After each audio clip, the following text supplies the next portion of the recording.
हा स्टुडंट, आज आपण पाहणार आहोत की प्लॉट खरेदी करते वेळी जी आपल्याला माहिती घ्यायला पाहिजे त्याबद्दल आपण काय म्हणून माहिती पाहणार. पहा, जनरली काय करतो, जेव्हा आपण प्लॉट घेतो त्यावेळेस काय दिले असते आपल्याला, जे त्याची लेंथ अँड ब्रेथ दिली असते आपल्याला मीटर मध्ये दिली असते. म्हणजे त्याचं कॅल्क्युलेशन तुम्हाला चौरस मीटर मध्ये दाखवले जाते आणि कसं आलं ते न दाखवता आणि दुसरं जे उत्तर दाखवते आपल्याला चौरस फुटामध्ये दाखवलं जाते. ठीक आहे, स्क्वेअर फूट मध्ये दाखवलं जाते. पण आता आपण जेव्हा प्लॉट पाहतो तर आपण डायरेक्ट विचारलं किती स्क्वेअर फूट आहे, तर किती स्क्वेअर फूट आहे ते आपल्याला कसं काढता येईल ते आपल्याला पाहत आहे. कारण की आपल्याला खरेदीमध्ये कशा दाखवल्या जातं, लांबी आणि रुंदी तुमची कशामध्ये दाखवल्या जाते, मीटर मध्ये. तर सर्वात पहिले आपल्याला पाहायचं आहे 1 मीटर म्हणजे, तर 1 मीटर म्हणजे किती, 3.28 फूट. तर मी घेतली लांबी, तर मी लांबी पहा, लांबी आहे 20 मीटर, तर 20 ला मी 3.28 ना मल्टिप्लाय केलं तर किती आलं, किती फूट आलं आपल्याजवळ, 65.6 फूट आलं. ओके, त्यानंतर पहा ब्रीथ, ब्रीथ किती दिली आहे प्लॉटची, तर ब्रीथ दिली आहे प्लॉटची 6.5 मीटर.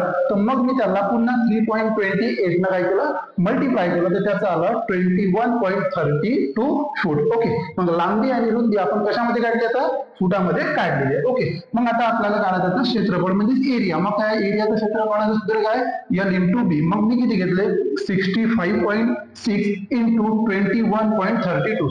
तर याचं मल्टिप्लाय किती आलं, 1398.592. तर हे जे उत्तर आलं आहे तर हे तुमचं कशामध्ये आलं, फुटामध्ये आलेलं आहे. म्हणजेच आपण नेहमी म्हणतो की तुमच्याजवळ किती स्क्वेअर फूट प्लॉट आहे, तर आपल्याला स्क्वेअर फूट मध्ये जर प्लॉट काढायचा असेल तर या पद्धतीनं आपण काय करू शकतो, आपला प्लॉट स्क्वेअर फुटामध्ये काढू दाखवू शकतो. कारण की आपल्याला खरेदीमध्ये कशामध्ये दिला ते मीटर मध्ये दिल्या जाते आणि त्याच्यावरच आपण काय करू शकतो, किती स्क्वेअर फूट आहे हे एक्झॅक्टली आपला प्लॉट आपण काढू शकतो. थँक्यू.